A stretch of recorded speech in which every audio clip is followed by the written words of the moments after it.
Hi friends, ఎలా ఉన్నారు? ఈరోజు కోడిగుడ్లు పులుసు చేస్తున్నాను చూడండి. 4 ఉల్లిపాయలు, 3 టమాటాలు, 4 పచ్చిమిరకాయలు, కొద్దిగా అల్లం, వెల్లుల్లిపాయలు తీసుకోండి. అవి తీసుకొని సన్నగా తరుక్కోవాలి. కొద్ది చింతపండు, నిమ్మకాయ సైజు అంత నిమ్మకాయ సైజు అంత తీసుకోండి. మన గుప్పిడికి పట్టేంత అల్లం వెల్లుల్లిపాయ చక్కగా నూరుకొని పక్కన పెట్టుకున్నాను. సన్నగా ఉల్లిపాయ తరుక్కున్నాను. సన్నగా ఉల్లిపాయ కోసుకొని పక్కన పెట్టాను. స్టవ్ మీద బౌల్ పెట్టి గిన్నె పెట్టి నూనె 2 గిన్నెలు పోసుకోవాలి. 2 గిన్నెలు పోసుకొని ఆవాలు జీలకర్ర 2 ఎండుమిరకాయలు గిల్లేసుకోండి చాలు. తాలింపుకి అన్నీ అవసరంలా ఆవాలు జీలకర్ర, కొద్దిగా మెంతులు ఉంటే మెంతులు కూడా వేసుకోండి. 3 వేసుకొని అవి బాగా చిట్టపట్టలాడిన తర్వాత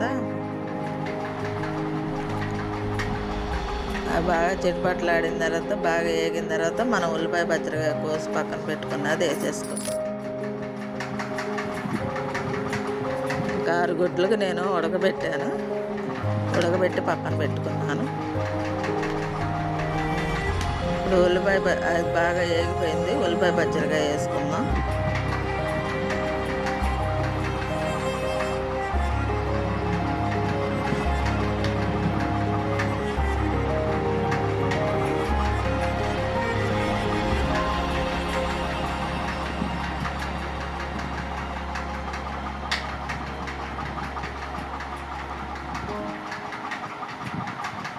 అది బాగా వేగాలి. ఉప్పు పసుపు వేసుకుంటే తొందరగా వేగిద్ది. కాస్త 1 స్పూన్ ఉప్పు వేసుకుందాం, పసుపు వేసుకుందాం. కొద్దిగా పసుపు వేసుకొని 1 స్పూను తర్వాత ఉప్పు వేసుకొని కలుపుకొని 5 నిమిషాలు ఆగిన తర్వాత అది బాగా మగ్గ అవసరం లేదు, దోరగా మగ్గితే చాలు. అప్పుడు మనం అల్లమును వెల్లుల్లిపాయ నూరి పక్కన పెట్టుకున్నది వేసేసుకుందాం.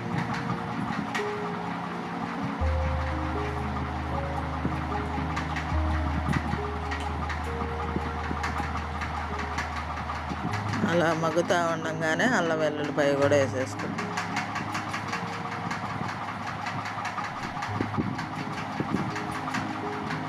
ఎందుకంటే పసుపు ఉప్పు వేసాం కాబట్టి తొందరగా మగ్గిద్ది మనం.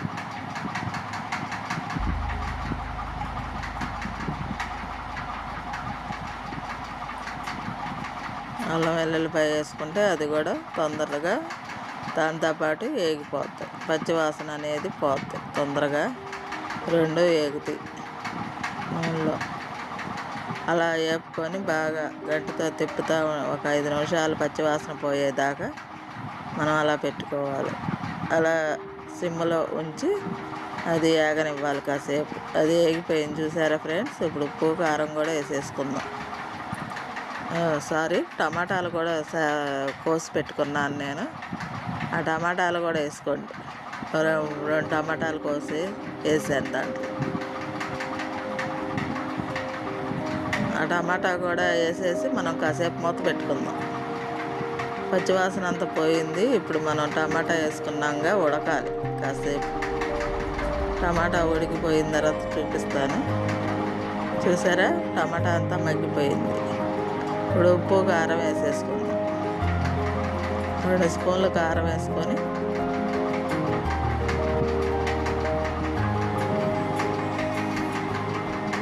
మనం ఉప్పు చూసి వేసుకుందాం. ఇందాక కాస్త వేసాం కాబట్టి చూసి వేసుకుందాం. అందుకే చాలిపోతే తర్వాత వేసుకోవచ్చు.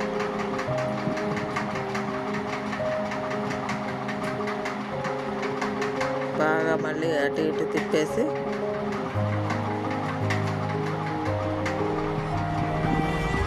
బాగా వేగాలి. ఇప్పుడు మనం గుడ్లు వేసేసుకుందాం. ఉడకబెట్టి పక్కన పెట్టుకున్న గుడ్లన్నీ వలిసేసి పక్కన పెట్టాను. మసాలా ఉంటుంది. మనం దంచి పెట్టుకున్న హోమ్ ఫుడ్ తయారు చేశాను మసాలా. ఆ మసాలా చూడండి, నేను ఎలా చేశానో మీరు కూడా వీడియోలో పెట్టాను చూడండి. ఈ మసాలా చాలా కమ్మగా ఉంటుంది, రుచిగా కూడా ఉండదు మసాలా. నేను వీడియోలో పెట్టాను చూడండి ఎలా చేశాను. అది కూడా పచ్చివాసన పోయిన తర్వాత మనం గుడ్లు తీసుకొని గుడ్లు వేసుకోవటమే. ఈ మసాలా చాలా రుచిగా ఉంటుంది, మీరు కూడా ట్రై చేయండి. ప్రతి కూరలో వేసుకున్న కమ్మగా ఉంటుంది. ఇప్పుడు అలా చేసుకొని కాస్త అటు ఇటు తిప్పేసేసి గుడ్డు చెదరకోకుండా తిప్పుకోవాలి నిదానంగా. గుడ్డుకి కొద్దిగా ఘాటు పెట్టుకోవాలి, ఎందుకంటే ఆ ఉప్పు కారం మసాలా అనేది దాని లోపలికి వెళ్ళాలి. ఉడికేటప్పుడే మనం ఉడికిన తర్వాత పెంకులు తీసేటప్పుడే వాటికి కొద్దిగా ఘాట్లు పెట్టుకోవాలి. ఇప్పుడు అది ఉడుకుతూ ఉంటుంది. ఈలోపు మనం చింతపండు నానబెట్టుకున్నాగా చిన్న సైజు నిమ్మకాయ సైజు చింతపండుని దాంట్లో వేసేసుకోవాలి. రసం తీసుకొని గుజ్జు పోసేసుకొని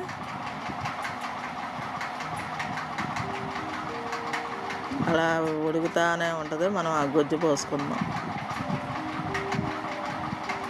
కొద్ది చిక్కగానే పెట్టుకోండి, మీకు బాగుంటుంది రుచిగా. ఆ రసం చాలు. ఇక అలా పెట్టుకొని మీకు కావాలంటే కొద్దిగా వాటర్ పోసుకోండి. ఇప్పుడు అలా అది ఉప్పు కారం సరిపోయిందో లేదో చూసుకొని ఉప్పు చాలిపోతే వేసుకోండి.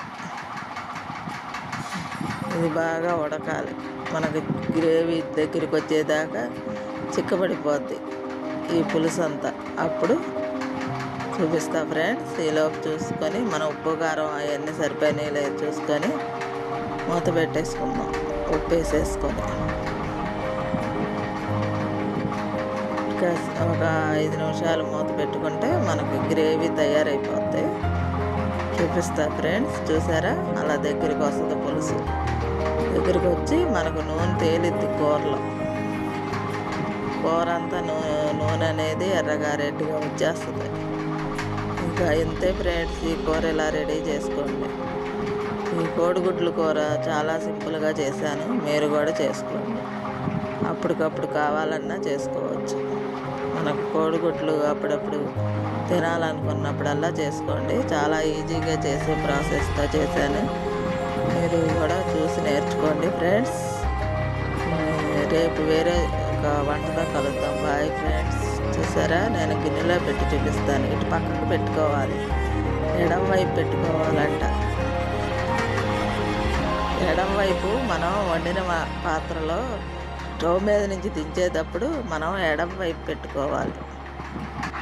ఎడం వైపు పెట్టుకుంటే దేవతలు వచ్చి తింటారంట, కుడివైపు పెట్టుకుంటే మన పితృదేవతలు వచ్చి తింటారు మనం వండిన ఆహారం. Bye friends.